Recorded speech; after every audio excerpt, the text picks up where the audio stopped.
I call this meeting to order. It's in public, and we are discussing Bill S. 202, and the witnesses present on the bill are the two sponsors of the bill. From the House of Commons, MP John Aldag, and from the Senate, former Senator Honourable Patricia Bowie. And she's virtual, and she's coming on. She did her sound check, etc. So I would like us to start the meeting on time so we get a chance to ask questions. Otherwise, we're cutting it really fine. So as per usual, the witnesses are going to have 10 minutes to present, and then we'll open it up to questions. Now, begin, Mr. Aldag, and welcome to the committee. Well, thank you, Madam Chair, colleagues. I appreciate the opportunity to be here today to present Bill S-202. The Bill S-202 is an act to amend the Parliament of Canada Act to create the position of Parliamentary Visual Artist Laureate. The Parliamentary Artist Laureate position would be an officer of the Library of Parliament, like that of the current Parliamentary Poet Laureate position. The selection process for this role would consist of the Speaker of the Senate and the Speaker of the House of Commons acting together to select three artists to reflect Canada's diversity. A committee chaired by the Parliamentary Library and composed of the Director of the National Gallery of Canada, the Commissioner of Official Languages for Canada, the Chairperson of the Canada Council for the Arts, and the President of the Royal Canadian Academy of Arts and their designates would select one artist for the role. The mandate for this laureate position is to promote the arts in Canada through Parliament, including by fostering knowledge, enjoyment, awareness, and development of the arts. In carrying out their mandate, the laureate may produce or cause to be produced artistic creations at the request of either speaker, especially for use in Parliament on occasions of state. They may also sponsor artistic events such as art exhibitions. The laureate can also advise the parliamentary librarian regarding the library's collection and acquisitions to enrich its cultural holdings. As for their tenure of office, the Parliamentary Visual Artist Laureate will hold office for a term not exceeding 2 years at the pleasure of the Speaker of the Senate and the Speaker of the House of Commons acting together. This bill defines arts as drawing, painting, sculpture, printmaking, design, crafts, photography, videography, and filmmaking. Canadian artists' contributions to our society and national identity cannot be understated. Art comes in all forms, and this legislation's definition of art broadly encompasses what the Artist Laureate will focus on. As we struggled through COVID, many of us turned to the arts to cope with the loneliness, fear, and anxiety which came with the pandemic. The arts provided a respite during this time and continue to do so. We should remember that Canada's arts community suffered these same symptoms but continue to produce their works for all of us to enjoy. We should also keep in mind that the economic downturn affected our cultural community drastically, but the arts are resurgent and have been recovering slowly but surely. Canada needs a strong and vibrant arts sector. Part of the power of the arts is its way of breaking down barriers between people. Canada is a multicultural country, and art provides a creative outlet to help us understand each other. Artistic expression can be understood without using words, which allows us to learn and understand stories and perspectives across linguistic barriers. The creation of a Parliamentary Artist Laureate builds on the government's support for the arts since 2015. The Parliamentary Visual Artist Laureate would complement these commitments by creating an opportunity to celebrate Canadian visual arts and artists and projecting a global image of open-mindedness, creativity, and innovation. Canadian artists from across the country, whether lifelong Canadians, immigrants, Indigenous peoples, and others, will benefit from having a Parliamentary Artist Laureate in Ottawa. The appreciation of the arts unites us, and in a multicultural country such as Canada, we should promote our many different art forms at every opportunity. In summary, supporting Bill S-202 recognizes the importance of visual arts to the Canadian creative economy, supports diverse artistic expression by Canadian artists, and raises the profile of Canadian visual arts in Canada and abroad. I look forward to the discussion we will have here today, and I hope that Bill S-202 will receive support from each of the members of the committee, as well as the parties represented in the Standing Committee on Canadian Heritage. And I'd like to see it get back to the House so we can continue on with this. Thank you for your time. Thank you. That was excellent, Mr. Aldag. You took only 3 minutes and 44 seconds out of 10 minutes. That's great. Right. Now, I don't know if Senator Bowie is on. No, she isn't. IT. Pardon? She's on the phone with IT right now. Senator Bovee, who should present to us, is on the phone at the IT. Apparently, there are some glitches in getting her on board. So, so we could go to questions, or let's go to questions. Okay, beginning with questions. We begin with Ms. Thomas. We're going to a 6-minute round. Ms. Thomas for 6 minutes, please. Okay. Thank you, Chair, and thank you, Mr. Aldag, for coming and for presenting on this bill. I understand that it originated in the Senate, and it's gone through quite the journey to finally get to this place. You stand, of course, as the House of Commons sponsor for this bill, and so we're pleased to have the opportunity to chat with you about it here today, and then, of course, to see it moved forward. Before asking any questions, though, in public, I do want to give notice of tabling a motion. And the motion that I am bringing forward for the committee's consideration reads as follows. I would move the motion, I would table the motion that the Standing Committee on Canadian Heritage reaffirm its commitment to freedom of speech and denounce the decision by the Peel Region School Board Libraries to remove thousands of books published before the year 2008 and deemed by the school board to be culturally irrelevant, and call for all removed books to be immediately returned to school libraries. The reason I am tabling this motion is because there have been many students, many parents, and many community members, as well as teachers who have spoken out with great concern regarding this. The thing that is of concern is not that books are being, some are taken off the shelf and that there's this replenishment process. That is normal. In this case, though, what the school board has described as its criteria is of great concern. Because one of its criteria is whether or not these books are, quote, culturally relevant, or whether or not there is, quote, misinformation or, quote, misleading information in these books. And so it poses great questions with regards to freedom of speech, freedom of expression.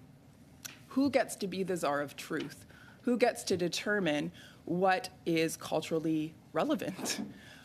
It's rather rich, actually, for the school division to think that they can make that Trumpian decision. And so interestingly enough, there was actually a Japanese student who was willing to be interviewed by the media concerning this. And she raised some really good concerns. As a Japanese student, she was curious as to whether or not books having to do with internment camps of the Japanese would still be preserved, or if those would be removed from the shelf. She wasn't able to find any. So for her, that's culturally relevant. But maybe to the Caucasian man who decided to take those books off the shelf, maybe it wasn't relevant. So who gets to be the czar of what's relevant and what's not? Who gets to determine what is true and what is not?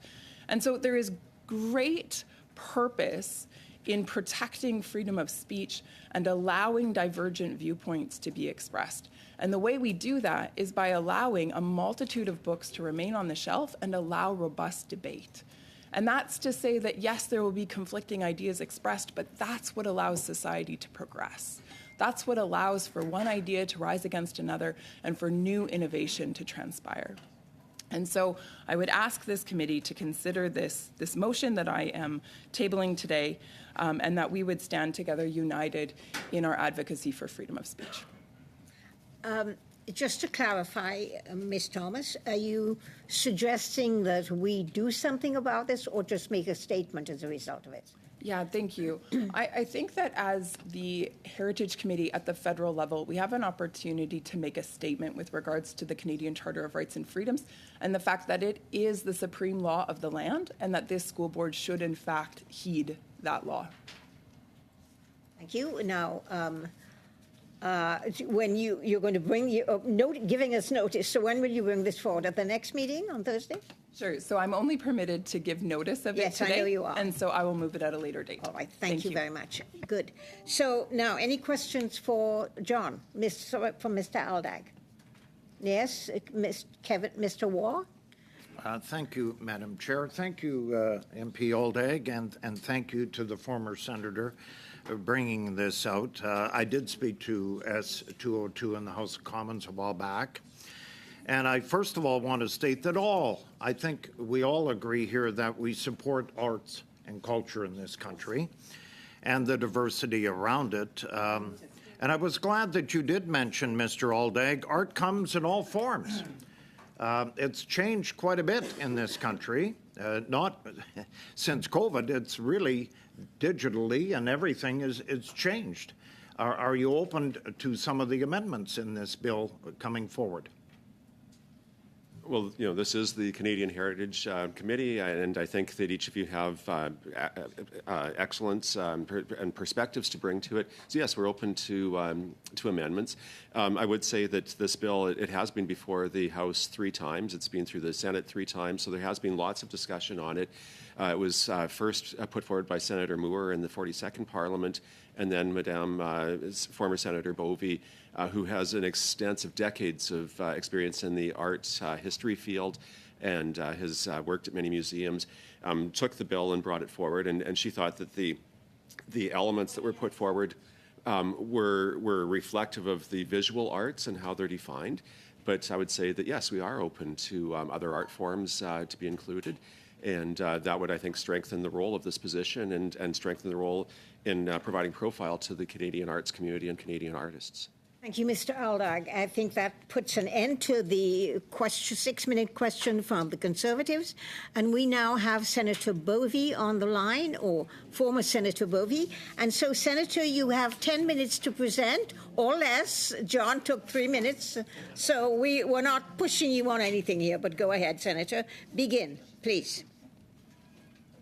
We should probably do a sound check with her before. Senator, we may want to do a sound check because we cannot hear you. She's on mute. There we go. Sorry. Good. Can you hear me? Yes, we Chair? can. Okay. Madam Chair and members of the Standing Committee on Canadian Heritage, I want to thank you for the invitation to speak today to you regarding my Senate Bill S-202, the Parliamentary Visual Artist Laureate. I also thank MP John Aldag for sponsoring this bill in the House of Commons and for his articulate summation of the bill, the role of the proposed Visual Artist Laureate, and the means for the selection of this 2-year position. I won't repeat what he said, but I would like to underline its import. In 2016, introducing the Visual Artist Laureate Bill for the first time, Senator Wilfred Moore spoke of the very real boost this position would give the arts in Canada. And he underlined the significant role of the arts and their truly positive economic impact in Canada. I can add the life-saving role the arts had for many Canadians during COVID-19 was truly vital. In supporting the bill, Senator McIntyre noted the particular, quote, ability of the visual arts to shape the spirit of our society and great nation. It's being a portrait depicting our lives and history, a powerful way to bring communities from coast to coast together and create a shared vision of ideals, values, and hopes for the future. Senator Ratulijan talked of the situation in Afghanistan and the burying of, quote, the rabab as a significant act. The strings of the rabab pull at the heartstrings of everyone in that region. For me, she said, it signifies the burying of the heart and the soul of Afghanistan, end quote.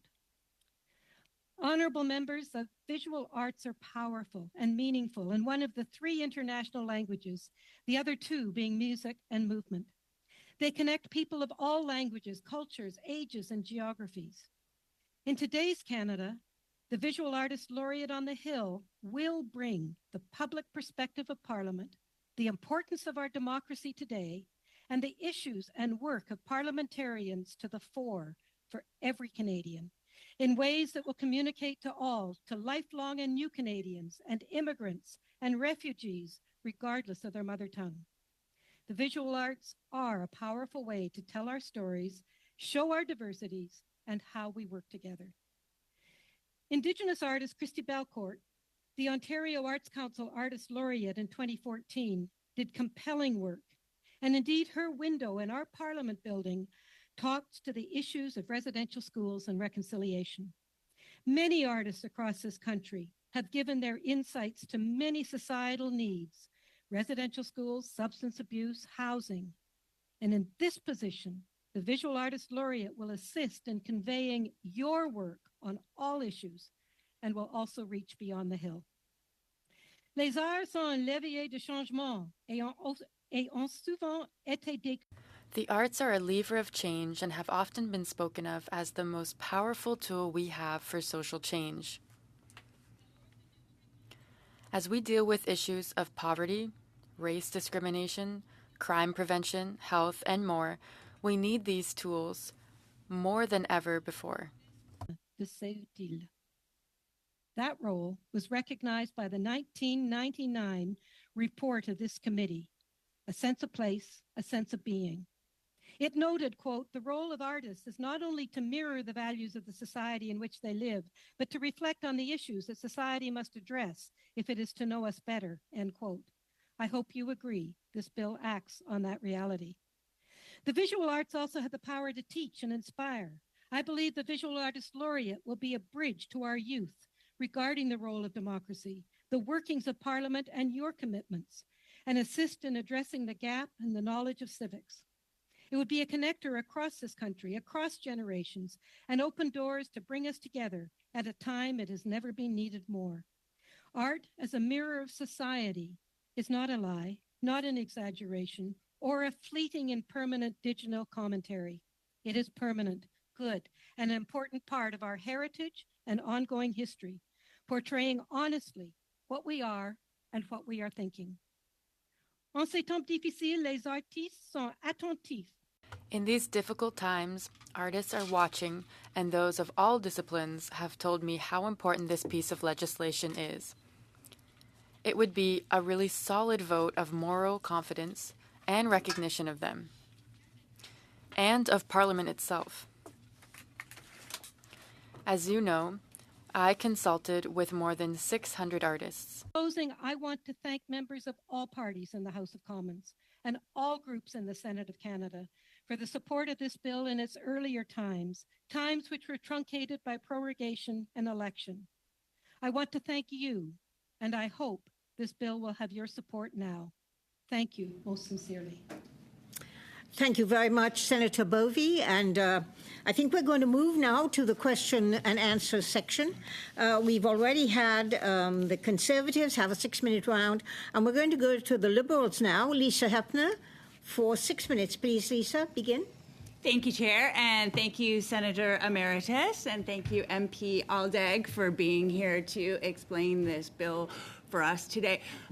John, I wanted to hear from you personally why you decided to take on this project and support this legislation. What does it mean to you? Yeah, thank you. Well, first of all, I just have to say that I have the highest respect for our colleague from the Senate, former Senator Bovey. I've known her and of her for decades, having been involved in the arts community myself. And so I had followed this bill through its progression through the House a couple of times. And then I was actually able to pick it up. Mr. Shields was the original sponsor for the House, and he kindly allowed me to have it passed to me to finish it off. And so, Mr. Shields, I thank you for that. So it was very personal, and being able to work with Senator Bovey on this, and knowing that my colleague from the 42nd Parliament, whom I highly respect, also had an interest in this, it would seem to be a really good fit. During my time out from this place in 2019 to 2021, I worked as the Cultural Services Manager for the Township of Langley, and was able to work very closely with the arts community. And again, we were in COVID, and I was able to see how important the arts are to society. And so, in order to have this, be able to pick this bill up, and for its fourth attempt to come through the House, I'm determined to work with members to get this done. And I just think that it's a really good bill. And I thank my senator and her predecessor, Senator Moore, for having originated this idea and this concept. You spoke a little bit about what this would look like in Parliament. You mentioned, I think, state visits or to expand our cultural holdings. Could you get into a little bit more detail about what people might see in Parliament with this position? Yeah, well, not being an artist directly, myself, but I think that it really is the world of opportunity for the person to curate either exhibitions, to commission pieces of work. I don't know if any of you have had the chance to visit the restoration in Center Block that's happening, but I was part of a tour recently, and there are blocks that have, when the Center Block was constructed, that were left for future art to be added. And so I could see this position playing a role in helping determine, through a consultative and collaborative process, what those pieces of art in Center Block, when we move back, would look like. I also think that there's perhaps some opportunities for showcasing artists and the great work that they do here in West Block, as we call this our temporary home until we're able to move back to Center Block. So I think that there's lots of opportunities for exhibitions, but it's also about the conversations and showcasing the best of Canada. But I'd love if you would allow Senator Bovey to also speak to it, because really this is her field, and I love her vision for what this could also accomplish.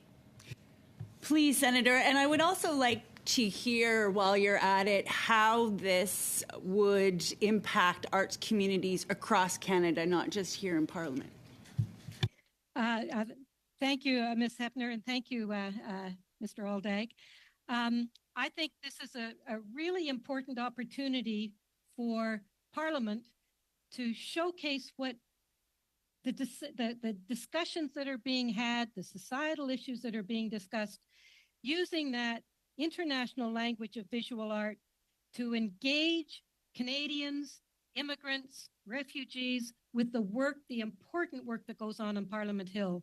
And having been both in the arts and on Parliament Hill, and chaired boards nationally and regionally, I can tell you that this language really does reach people that words every day don't. So that's one thing.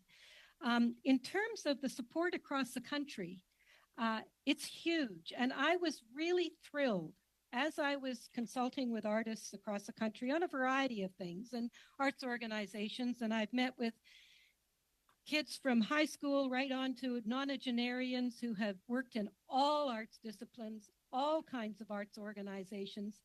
Every single discipline has told me that the passage of this bill would be a very positive voice of support for the arts across the country. I've had musicians tell me this, I've had playwrights tell me this. They all understand the power of the visual word. So, Madam Member, I hope you feel that not only will this be a voice for what goes on Parliament Hill, it will engage Canadians, it will encourage exhibitions elsewhere. I hope there'll be some on Parliament Hill, as Mr. Aldag has said. It gives the opportunity to commission work to be given to special visitors and heads of state as they come. And there's nothing more valuable in terms of relationship than sharing of one's soul, and the arts. 30 seconds, Senator. The soul of this country. The arts express the soul of this country. Thank you. Thank you, Ms. Hepner. And I now go to the Bloc Québécois for 6 minutes. Martin Champoux. Martin, 6 minutes. Merci. Thank you, Madam Chair. Thank you, John. Thank you, Senator, for being here today with us. Thank you for sharing this bill, S202, with us. I don't have a lot of questions. I think it's a bill that's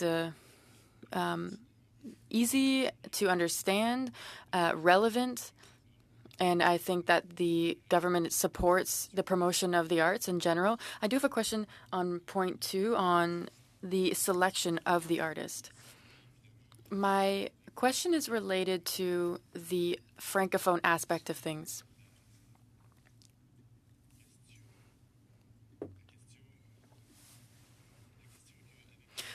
The question is, given we want to support diversity in Canada, sometimes we do forget the importance of protecting French as well. There is an organization, a position in an organization that could allow us to create this link between French speakers and English speakers. So oftentimes this is a practice. It's not mandatory, but it's often something that is done in organizations. So again, when speaking of Canadian diversity, I, of course, support this, but I do think that we should also showcase French speakers in this process. And so I'll ask the question to both of you. Senator John, do you think that we could add to Bill S-202 a specific mention of French and its significance in the selection of this Visual Artist Laureate? Senator, if you'd like to begin, maybe? Oui, pour moi, je pense que... Yes, personally, I do think it's a good idea. La directeur... The director of the National Gallery of Canada is Jean-François Bellil, who is a French speaker. This is, of course, an Indigenous writer now, and I think that you're absolutely right that the selection should be respectful of the diversity of this country, linguistically and culturally. And I also feel that the opportunity for people to apply should be open to all. Thank you. Merci. Thank you. Another question. No judgment in this. But sometimes I have the impression that we create positions, such as this one, with the greatest intentions. But as far as I'm aware, there's no requirement in terms of results. You know, earlier we were speaking of the poet laureate position, and I'm sure that they produced works, and this artist will do the same. They are promoting the arts, and that's what we expect of them, but there's no real requirement. And we're not specifying what we're looking for tangibly in terms of how much work they're producing, for example. So do you think that we should say, well, we're appointing you for 2 years, but we expect that there's, say, 2 or 3 projects that you will be producing, and we hope that this will have a real sustainable effect on the promotion of all arts and culture? Should we be specifying this in the bill? John? I was going to say maybe the senator could start off having, this is her field. I can speak to some of my experience within the museums and arts setting after, but it might be beneficial to hear from the senator first. Senator Bowie? Thank you, and I certainly appreciate where you're coming from. I think it's hard to quantify in advance that a person should do 1, 2, or 5 pieces because we don't know what discipline they're going to be working in. I think the bill does state that they are to produce or cause to produce artistic creations and support and sponsor artistic events.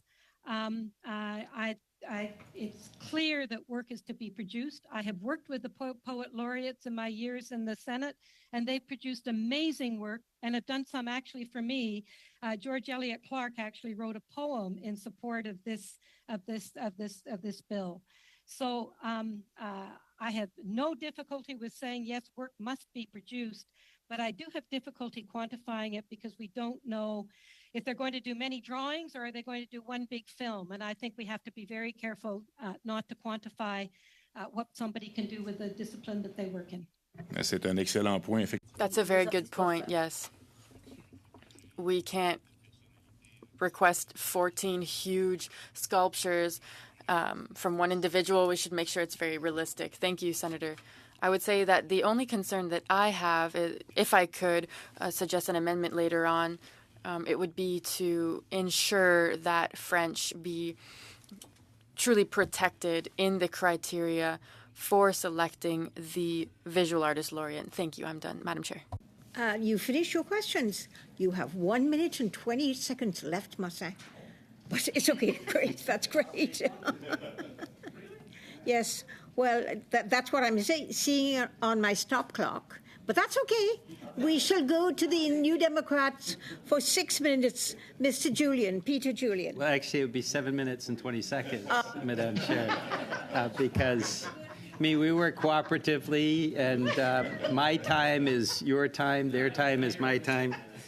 I appreciate our witnesses being here. I did want to give notice of motion of an amendment to Mrs. Thomas's notice of motion, and I'm glad she raised this issue. And I was concerned as well about what was happening with the Peel District School Board. But the Toronto Star indicated that the chair of the Peel District School Board cited inexperienced staff rushing to execute a directive from the Education Ministry itself in Ontario. And the board said, and I'm quoting here, does the minister really know the directive that was put in front of the board? So my notice of amendment would be if the committee chooses to examine this issue, that we convene the Minister of Education in Ontario. We've seen a lot of chaos in Ontario schools and Ontario school libraries. And I think if we choose to investigate this subject, and I think there may be reason to do so, it would be very important to have the Minister of Education come forward and explain how it is that this government in Ontario has caused this chaos within school libraries, which are such an important source of information for students and young people in Ontario. So that's my notice. I will now move on to our terrific witnesses. Appreciate them being there. Well, no, we're not discussing the motion right now. It's just a notice of motion. I think you get around. It's just so a notice. We have 48 hours comment to on look that. at it. Yes. And Mr. Aldag, being a neighbour of the riding of New Westminster Burnaby, knows fully well that New Westminster Burnaby is the most diverse riding in the country, over 150 languages. So you cited in your introductory comments about the importance of multiculturalism, that mosaic. We feel it keenly in New Westminster Burnaby, where English and French, of course, are very present, but also numerous indigenous languages. And really, the diaspora of the world comes to New Westminster Burnaby. So I want to ask you a pointed question, but it's also in the spirit of supporting the bill. How do we reflect that kind of multiculturalism, that incredibly broad presence of the world in communities in Canada through one position, visual laureate for the Parliament of Canada? How can we ensure that multiculturalism is reflected? Yeah, very fair question. I think that the important consideration here is that this position would become part of the institution of Parliament and would be here for the long term. And I think that having that longevity, that permanence would allow the arts from various aspects of current Canadian culture, including all of the world that has come here to call home, that they would be reflected over time. So I don't think it's realistic to have every culture, every art form sort of presented, showcased, highlighted in 1 year or even probably a 2-year term. But it's about having the person be able to have that or the position carry on to over time showcase various aspects. As the senator talked, art it's a reflection of often the discussions, the conversations, and sometimes the turmoil that's happening in society at any given moment. And so this position would be able to reflect those, whatever was happening in Canadian society at the time. So to your point, I don't think it would be realistic to expect it to do all those things all at once, but to look at what's happening in society, what are the relevant conversations, and how to reflect that in art, that would be probably a realistic expectation. Senator, to weigh in, or would you like to ask another question? No, I have another question. Okay, good. That Go ahead. went by remarkably fast, Madam Chair. 7 minutes, 20 seconds? We're down to 2? I don't understand. Minutes, Mr. Julian. 6 minutes. Ma prochaine question, ça aborde dans la même... My next question is similar to that of Mr. Champoux, and this will be for the senator. We do have a bilingual presence throughout the country. There is a Francophone community in BC that is increasing in number from year to year. We have more and more Francophones in BC, and it's a living community right now. So how can we ensure that this language reality, the presence of Francophones throughout the country be reflected in this position of Parliamentary Visual Artist Laureate? Sir, if I may, I lived and worked in British Columbia for 20 years as director of the Art Gallery of Greater Victoria, and did a lot of work in the British Columbia Francophone community, and have worked with artists of all disciplines and all diversities. And I think you'll find the strength of Francophone artists in British Columbia is strong, and there's a very real parallel with much of the work that's being done in the province of Quebec. So I have to say, sitting here, am not worried about this becoming provincial delineations. I think it's the way it's established with the Canada Council representing somebody on the search committee, the Royal Canadian Academy of Arts, the National Gallery, the official languages. I think we've got the stopgap measures there to ensure that there's fairness and approach for those people who apply. Thank you. You have 5 seconds, Mr. Julian. Thanks to both of you. Thank you very much. We're now going to move to the second round, which is a 5-minute round. And we begin with Ms. Gladue, Marilyn Gladue, for 5 minutes for the Conservative Party. Thank you, Marilyn. Thank you, Chair, and welcome to MP Aldag and the Senator. So our committee has just been through an exercise that many of the legislators are going through in terms of trying to make sure that we reflect digital progress. Okay, so, we had C11 and C18, and you see the competition bills and the digital bill and everything coming before the House. So in this description of arts, I think one of the things that might be missing are digital arts and things like animation, and we talked about online creators and everything. So I guess, would you be open to an amendment that would add digital art, just so that we make sure that it's good not just now but as we progress in the future? If I may jump in. Yes, that's an inclusive list of art forms, and as we know, art forms always change, and the digital art is absolutely critical. There are printmakers who engage in digital forms. You've got photography there, you've got videography, you've got filmmaking. I think it's all implied and all included in what's there, if I may. But absolutely, digital creation is critically important, and a very it's picked up by people of all generations. So it's absolutely inclusive. Excellent. And I'd like to build on the comments from Martin Champoux, because yes, absolutely, we want to see French language represented. But as we had other discussions at this committee, we are wanting to be inclusive as well of Indigenous languages. Yes. And perhaps there are languages that would reflect the diversity of Canada. So if there is an amendment to be going in, perhaps it can be something that can say in languages that reflect the diversity of Canada, so that we capture official languages as well as Indigenous languages and other languages that art may happen in films, etc. Mr. Aldag, do you have a comment on that? Yeah, I think that's a very fair consideration, and I hope that you discuss it when you get to reviewing the bill. When I had looked at this, sponsoring it from the Senate, I took it in its existing form.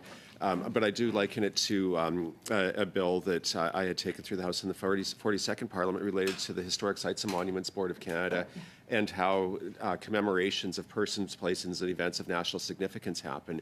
And in that case, we were looking at changing the board composition to include representatives who would be one First Nation representative, one Métis, one Inuit. Now, I think that through the Senator's comments, we already have an Indigenous representation through the appointments into these positions. But that is, I think, a bit of a concern. If you have somebody, you could have Indigenous languages or Indigenous persons not represented, depending on how that appointment process. I would hope, we would never have the absence of French, but it does open a bit of a hole on how do we make sure that the inclusivity is part of this. And so I would welcome any debate that you could have on that point and see if you can strengthen the bill from that perspective. Very good. And I would not be a prudent conservative if I didn't ask the cost-benefit question. And so for this role, we have the Poet Laureate, and they get a salary, and they get a certain travel budget, and they get a budget sort of to do their work. Is the thought that this individual is going to get a similar salary or a similar budget? It's not in the bill, so I guess that's my question, because that's on the cost side. And on the benefit side, I remember being at a dinner when a Poet Laureate was introduced, but I'm on the Heritage Committee, and I have no idea what the Poet Laureate has actually done for poetry in Canada. So we should be receiving something like that. What kind of benefit should we expect or updates from this role? Do you want me to weigh Sure, in? sure, Senator. I'm happy to. One of the big benefits is going to be the work that's created that will go into the Library of Parliament to become within a tangible aspect of the heritage of the Parliament itself. In terms of this was really this is an amendment to the bill, so yes, it's in the same as we understood it to be, and we're assured it would be. It's as per the 22 seconds, Senator, to finish your sentence. You finished? Thank you. 15 seconds, Marilyn. You have anything you want to do in 15 seconds? Just to say thank you, and I do think that we need to be concerned about the budget because art can be quite expensive, and so I think there needs to be some parameters there. Thank you. Thank you very much. I now go to the Liberals for 5 minutes. Michael Coteau. Michael? Yes. Thank you so much, Madam Chair, and thank you to both of our presenters today. Senator, thank you for being here. So I guess the first question is, were there other jurisdictions around the world that you looked at to get some ideas on what this position would entail? Either of you, yeah? If you're asking me, the answer is yes. I've looked at various countries. I've looked at states. I've looked at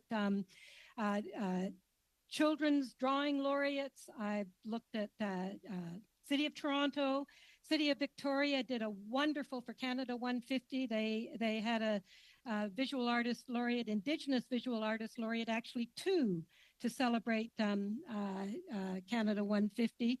So yes, I looked at many and looked at the impacts and looked at the both the tangible and perhaps the longer term, maybe not as immediately tangible effects, and they're very strong. There is one laureate in Britain who was a children's laureate, and he drew, and he got kids reading, he got kids drawing, and he got an engagement, and at some school divisions who monitored it recognized an improvement in the kids' learning abilities. Actual bill, it's a 2-year timeline. Why 2 years? Why not, why 2 versus 4 versus whenever? Because we were doing this as an amendment with the Poet Laureate, which was a 2-year time frame. Right. And the idea is rotating different ideas and different perspectives. So it's multi-voices and multi-approaches.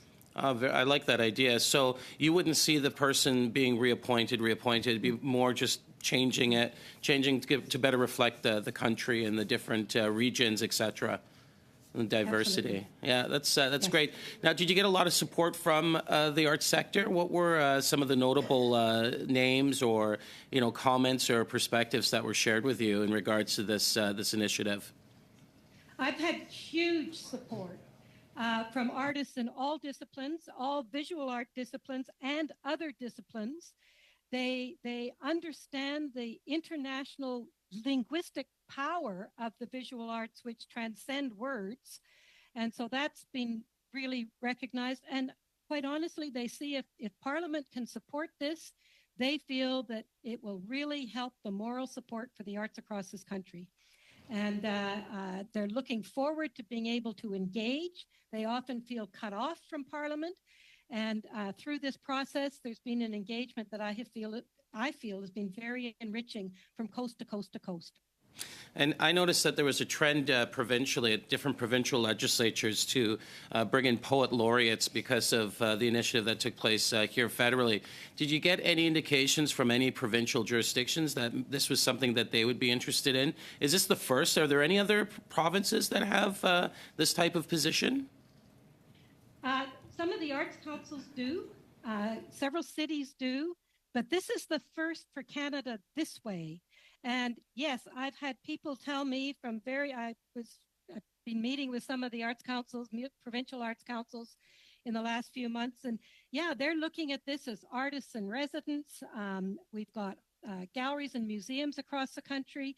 We have dance communities who are beginning to think of visual artists in residence. So I'm seeing this as a bringing together of what used to be seen as silos of expression, because all the arts together express the soul of who we are.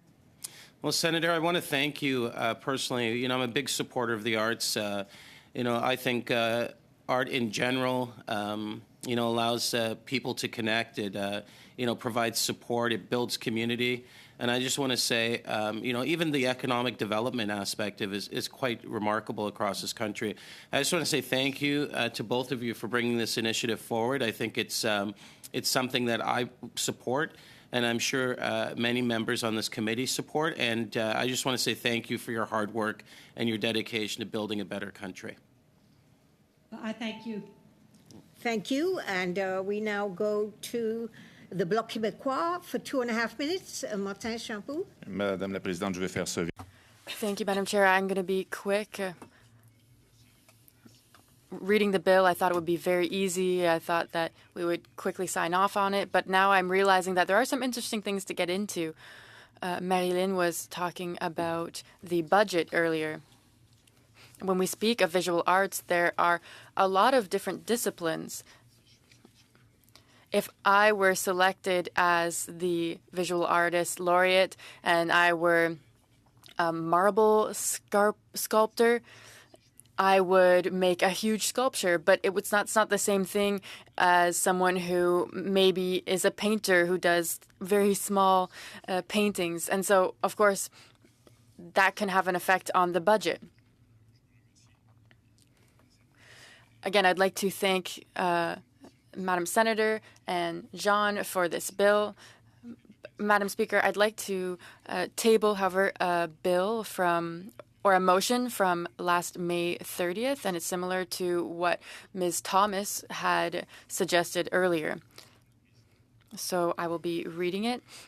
Pursuant to Section 108.2, the committee undertake a study of 6 meetings on the protection of freedom of speech and the means that the government should have available to it to ensure this freedom of speech. Madam Chair, of course, the Canadian and Quebecers are very concerned about freedom of speech, and this concept is not clear for everyone. There are people, given the pandemic, amongst other crises, that have been forced to question the existence of this freedom of speech. And we are working on different bills that are always respect the you have 30 seconds. Madam Chair, I'm trying to table this bill, so afterwards we'll be opening discussion on the bill, right? J'ai déposé en avis le 30 mai. No, May 30th, I tabled notice, so now I am tabling the bill. So I would like the committee to undertake this study once we've finished our fall agenda, and I'm requesting 6 meetings on this motion. So this will be on the question also of censorship in bills. There were actually comics in Quebec that have been taken off the shelves. So there's a huge debate on this, and I think we really need to clarify things on this topic. I think we should get into this. So I'm open to questions and comments. Thank you. Now we go to Peter Julian for 2.5 minutes for the New Democrats. En tout respect, Madame la Présidente. With all due respect, Madam Chair, shouldn't we discuss the motion now? No, it's not a notice of motion. I am tabling the motion. You have to give us 48 hours. D'accord, je laisse. Okay. Yes. So we cannot discuss it yet. All right, thank you. So I'm going to go to Peter Julian for 2.5 minutes. Thank you. Sorry, Rachel. Merci beaucoup. If I may just give further clarification, I think what Mr. Shampoo is saying, not to speak for him, is that the motion actually already was tabled in the spring, and now he's wishing to move it. Correct? All right, okay, so you're moving it right now for discussion? All right, okay, then... Mais on m'explique que c'est pas possible alors qu'on n'est pas dans les travaux de comité, Madame la Okay. Présidente. I am being told that it's not possible, that this is part of the committee business. Let's, I'll read the motion then, that pursuant to Standing Order 1082, the committee undertake a study during 6 meetings regarding the protection of freedom of expression and the means the government should have at its disposal to ensure this exercise. Yes, Peter. Madame la Présidente, je pense... Madam Chair, I don't think Mr. Shampoo wanted to be impolite, as he never is. I do have questions to ask our witness, so if I have unanimous consent, I would like to use my 2.5 minutes to ask these questions. And following that, if Mr. Shampoo would like to do so, we can discuss his motion. Do I have unanimous consent to have Peter ask his question? Go ahead, Mr. Julian. Thank you very much, For 2 Madam. minutes, for 2.5 minutes. Two and a half. Thank you very much, Madam Speaker.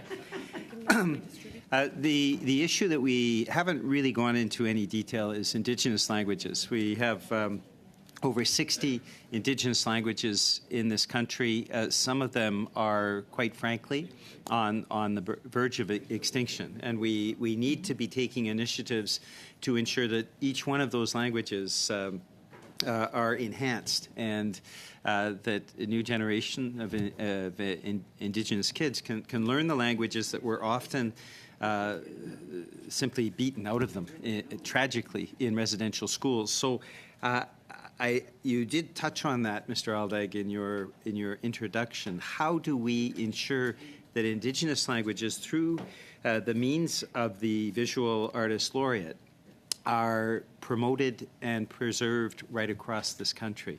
And I'll ask to both yourself and the senator. I'll be brief because I'd love to hear our senator's comments on this. But I would say that the languages in their pure form as languages would not necessarily be supported by this position. I think, though, that the art forms of the Indigenous peoples of Canada would be.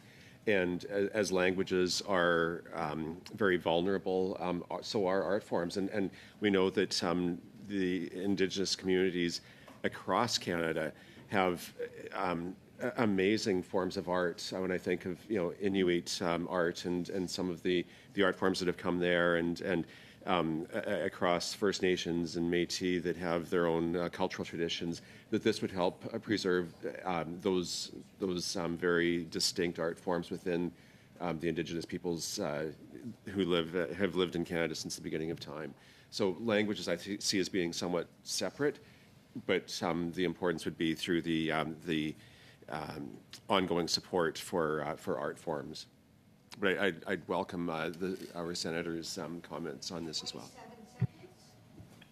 I think thank you, and I'll be quick.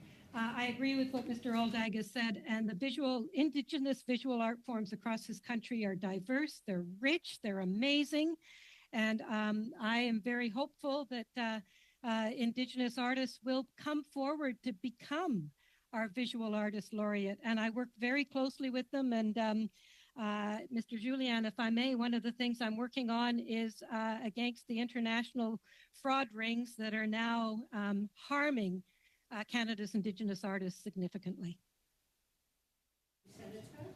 And I think now we will go to the motion on the floor. I think the clerk has sent it off to you. If you check your emails, you'll see it.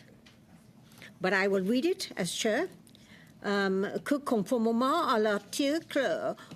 That pursuant to Standing Order 1082, the committee undertake a study of 6 meetings on the protection of the freedom of expression and the means that the government should have available to it in order to ensure this exercise. Mr. Shampoo. Félicitations pour votre français. Congratulations. Very good French, Madam Chair. Much appreciated. So I would like to apologize to the committee. Like my colleague, Mr. Julian, said, I did not want to be impolite in any way when I tabled the motion, but I did submit notice of this motion March 30th during the time when we were questioning this freedom of speech. So I think everyone understood the intention of this motion, so I will let my colleagues ask any questions they may have. Ms. Gladue. Thank you, Chair, and thank you, Monsieur Chambaud. Je vais soutenir votre motion. I will support your motion. Earpiece off. I did not hear that. Elle a dit oui. Okay. Elle a dit oui. She said, yes, I support it. Ms. Hepner? Thank you, Madam Chair. I'm just wondering if maybe we could talk a little bit more about what this motion is about. And it's quite a broad motion, and frankly, I don't remember talking about it at the time. It was a while ago. I think we need a refresher to understand what the parameters are. And I think also the new members of our committee would appreciate a little bit more insight. We have some new members on our side. So I don't think it's quite clear right now. Maybe you could give us a little bit more insight of exactly what you're hoping to accomplish and the context in which you're raising this. Je vous donne un Thank you. I'll give an example. I think we should thank Mr. Aldag and the Senator so we can move on to deal with this issue. Thank you very much, Senator. Thank you, Mr. Aldag, for bringing forward this S202, and we will be dealing with it further in terms of amendments later on. Thank you very much. Thank you, Madam Chair. Thank you all. Martin, the floor is yours.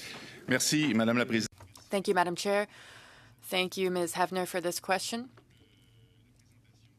So I did present the goal of this motion earlier. The concept itself of freedom of expression is not clear for everyone. We've seen it in the measures that were implemented during the pandemic. There are individuals that felt that we were violating their rights to freedom of expression. Bill C-10 that became C-11 that has been adopted also put into question this freedom of expression. People are, whether they're right or wrong, are accusing the government of having the intention of not upholding this freedom of expression. And so I think that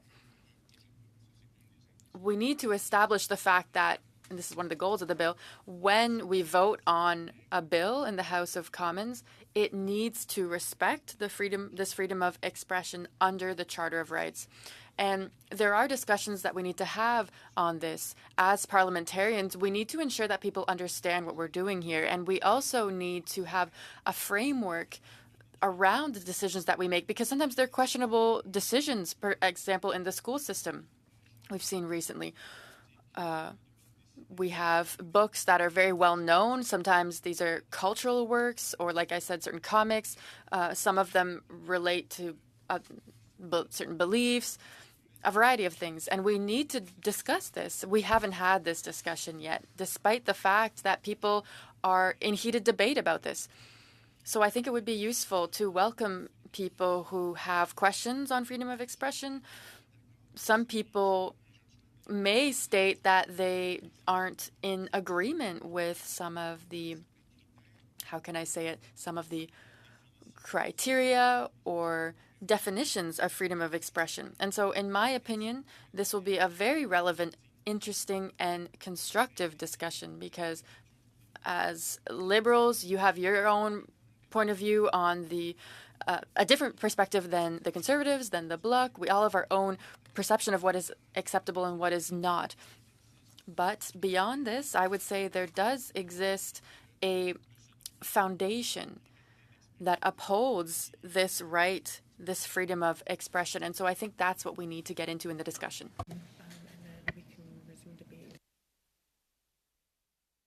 Sorry, we are now at, I think we are at 10:15. So we may have to adjourn and come back to this at another meeting. I will note that Peter and Marilyn have their hands up. I have And Michael and yes, and Mr. New Mohammed. Okay, so good. So everybody wants to speak to this. Obviously, it's a motion. Yes. Je vous l'avais dit. Je vous l'avais dit. I told you. All right. So then this meeting is now adjourned. Thank you.